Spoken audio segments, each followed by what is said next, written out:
Hi, I'm Denise, host of the Working Moms Redefined podcast. Let's join together as we lessen the hold of mom guilt in our lives, thrive in our careers, and raise great kids. You are doing enough. Let us boost your confidence today on this episode of the Working Moms Redefined podcast. The word authenticity.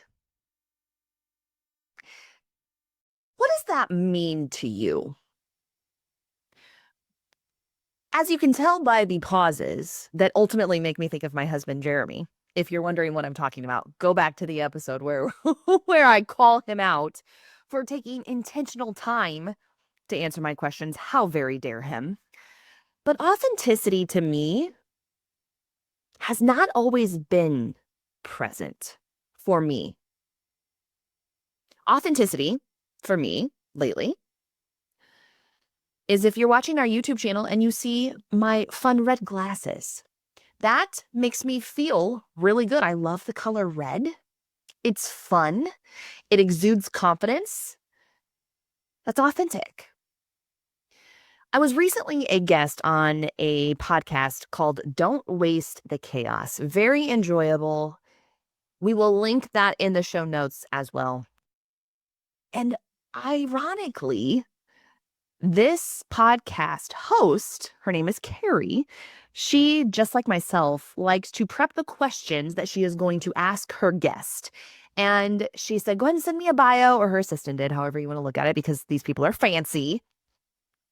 Send me a one sheet or a bio about who you are, why you started the Working Moms Redefined podcast, how much you love public speaking, et cetera, et cetera. So I sent her all of that type of thing. And she created questions around that. I expected, based on what I had sent her, to be talking about, 9 minutes a day for a lifetime of connection and how that has power with our children. Our masterclass mentions that. I also expected to talk about how leading ourselves when no one else is looking is so very important, or even talking about how you can do hard things, because you and I both know we've hung out long enough together. Those are staples around here, as they should be for each and every one of us. And yet the questions that she sent me prior to our podcast interview had absolutely nothing to do with those things. Now, again, if you hang out with us on Instagram stories, if shameless plug right now, if you do not, be sure to go follow us on Instagram. Authenticity to me is real life. Real life. And that's what she sent questions all around for me to talk about, was authenticity. And not only was I completely flattered that she sees so much authenticity in me, I think I was most flattered because of the fact that I haven't always been authentic. And I know I'm not the only one when I say that. Mid-30s now, obviously wisdom has come about as well. And I'll never forget the 15, 16, 17-year-old that was walking through the Unity High School hallways being so very aware of how I was being perceived by others and adapting to fit what I thought everybody else needed and wanted. It's people pleasing. That's why you'll often hear at the end, I'm a recovering people pleaser. And I'm authentic in that because it makes me better now. Realizing that authenticity has not always been a part of my life helps me be able to walk that line a little bit better. So many of us from time to time think or notice about, ooh, I don't like how I showed up in that scenario. And if you don't, that's okay. You have room to grow. And I love to pose the question to myself, is the reason I didn't show up in a certain scenario because of the people around me? Or was it because of the choice that I made in how I thought I should show up in front of those people? Think about some of the people that you admire. For me, I really admire the people who seem to give two craps about what other people think of them. Now, granted, running 3 businesses, it's not ideal to not care what people think about you. And yet, if we do align our actions with our values and our words and our thoughts with our values, that's living authentically. I used to say whatever I thought would make the situation go away, make people like me. I used to say that all the way up until mid-20s. I don't do that anymore because I realized the hard way that people are not going to like you and people will like you. And it is not your responsibility to sway their decisions. Remember, we let go of control. And when you do that, you let go of the control that you put on yourself to please others. Man, life's so much more fun. And that's what we talked about on this Don't Waste the Chaos podcast is when we show up, and her perspective of me is only that online. She doesn't know me quite as well as you do. When we show up authentically and true to who we are, it's vulnerable. How do you continue to do that? My first thought on this is because I know what it feels like when you don't. I remember the feelings of what it felt like when I didn't live authentically. It honestly probably started way back when I was 22, 23. And for those who might not know, I had a radio morning show. And when I first started, though, we were the afternoon slot. So we were on, I don't know, 2 to 6 or, yeah, 2 to 6 in the afternoon. And there was a morning show. Well, in the November of that year, we swapped. We flip-flopped. Not by their choice, let me put it that way. So it was a promotion for me. But if you think about it, and so many people used to live their mornings like this, who you listen to on the radio was part of your morning routine. And if you're under the age of 25 right now, you're like, wait, what's radio? I'm joking, but kind of not.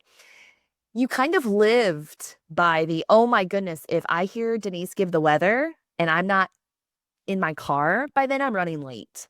Or if I hear the birthdays and anniversaries and I'm not in my desk seat, I'm gonna be late. We kind of do these mile markers. So when people's mornings shifted because of truly simply something as small as a different voice or a different energy, because I know myself well enough because of my authenticity now that I can be a lot. And I'm okay with that. I can be a lot and I can be quiet.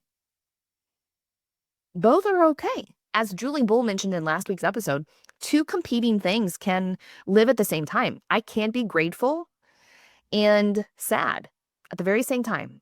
Death is a perfect example of that, but I digress. Nonetheless, that morning show, when we flip-flopped and people's routines changed, because people just love change, not, they bucked vocally. And social media was really gearing up at this time. And there was an I Hate Bo and Denise Facebook club started. Now, of course, I was 22.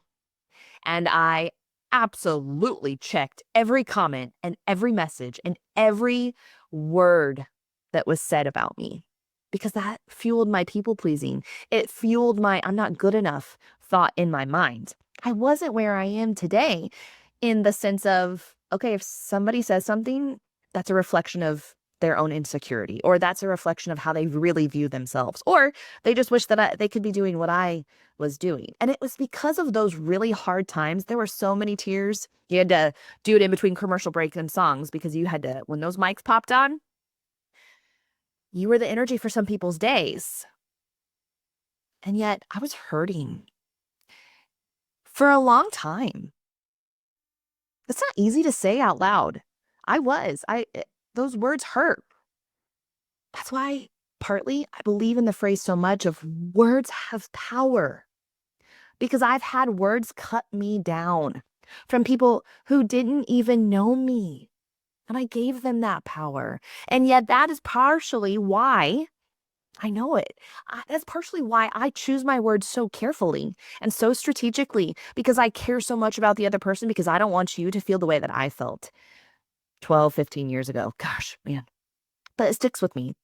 It sticks with me.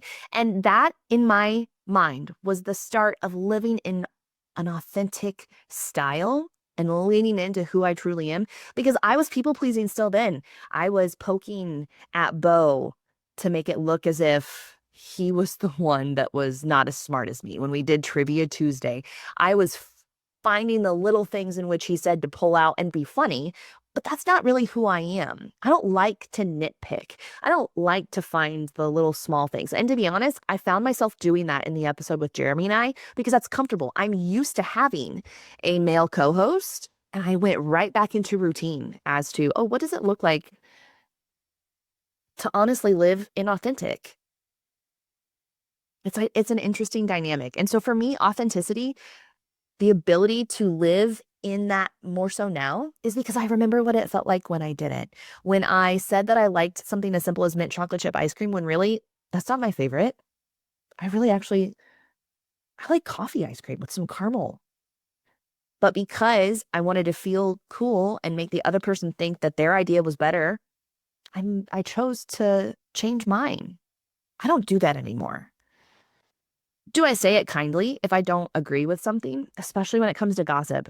If somebody was wanting to gossip and I'm like, that's not my story to tell.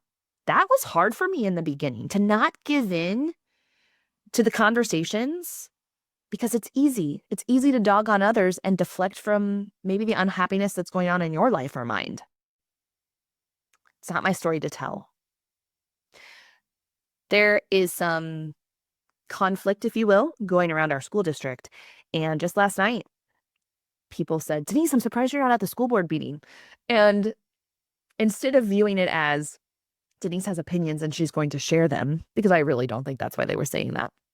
Even though I do have opinions, I'm just not sharing them quite yet because I'm not educated enough in the data. I digress. It was because I like to be educated to know what is going on, to be able to make a thought and an opinion. And I know that they see that. But then they wanted to know what the issues were going on. And I said, you guys, I don't know. I've only heard one side of the story, and that's not fair when I haven't heard the others, because I want you to be able to make your own judgment call on what to do, because I don't even have one yet for me. That is living in authenticity. 20 years ago, Denise, would have fueled that fire. Well, I heard this and I heard that. So when asked about authenticity, one, it hasn't always been in my life. And it's giving yourself permission to be truthful for who you are, which ultimately comes from accepting yourself first and foremost. Do you accept who's looking at you in the mirror? Do you love him or her? Of course, we all have areas of opportunity. Mine is my reaction to when Hudson comes in with blood dripping off of him, but nonetheless, it's a good growth factor for us to consider. Are you showing up more often than not as to what your true self thinks, feels, and loves? I think that you have the power to consider all of those thoughts. You have a choice to set some time aside now to consider, what does it look like for you to be authentic in today's world, especially in a world where it's hard to decipher between AI. Let me rephrase that. Sometimes it's hard to decipher between what is AI and what is not. It's going to get harder down the road. We start to distrust. We start to question. What does it look like for you to stop questioning yourself because you live in such an authentic style? Beautiful, right? As we wrap up our time together, I again ask you the question, what does it look like for you to authentically live a life that you are proud of living? It's hard, but you can do hard things. Thank you for listening to the Working Moms Redefined podcast. It is not lost on me that you chose to spend time together. Thank you. Let's connect outside of this space on socials. We'd love for you to follow us on Instagram, Facebook, LinkedIn, Pinterest. We've got it all to connect with you. If you feel as if someone in your life could be impacted by this message, feel free to share it. That is the biggest compliment. As we part ways together, remember, you can do hard things.